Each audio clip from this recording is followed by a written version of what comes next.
C'est le dernier tractage au marché de Liévin. Le Parti socialiste et le Rassemblement national y mènent une campagne serrée.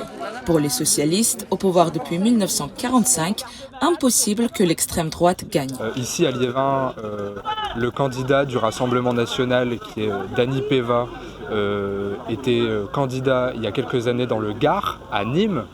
Donc comment peut-il être aujourd'hui candidat à Liévin sans connaître les enjeux de notre territoire? Malgré cet ancrage historique du PS, le RN a largement remporté les suffrages à Liévin lors des dernières législatives. Pour les municipales, les colistiers de Dany Peva affichent une confiance totale en leur victoire. Il est grand temps qu'une ville comme Liévin évolue autrement que sur les acquis qui n'ont pas bougé depuis des années. Un sentiment partagé par les habitants de plusieurs villes du bassin minier.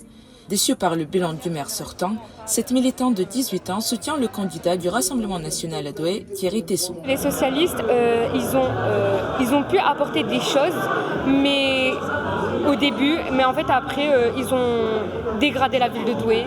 Ils n'ont pas su répondre à l'insécurité, au développement de la ville. Député du Nord, Thierry Tesson mise sur des politiques sociales et un dialogue régulier avec la classe ouvrière, un rapprochement avec les habitants pour s'ancrer dans son territoire. Donc on a chez nous cet aspect-là, c'est-à-dire un soutien du peuple, un soutien des gens les plus démunis. Vous n'imaginez pas le nombre de gens que j'ai reçus dans ma permanence. Pour le politologue Pierre Laurent, l'intérêt du Rassemblement national pour le bassin minier n'est pas anodin. C'est beaucoup plus difficile pour le Rassemblement national jusqu'à présent. Dans les grandes métropoles, ils ont ciblé ces villes, en particulier du bassin minier, les villes plutôt moyennes, qui souffrent beaucoup de la désindustrialisation aussi, où il y a le sentiment de déclin. Un terrain favorable pour le RN pour s'implanter durablement en vue de la présidentielle. D'autant que le maire reste, aujourd'hui encore, le préféré des Français.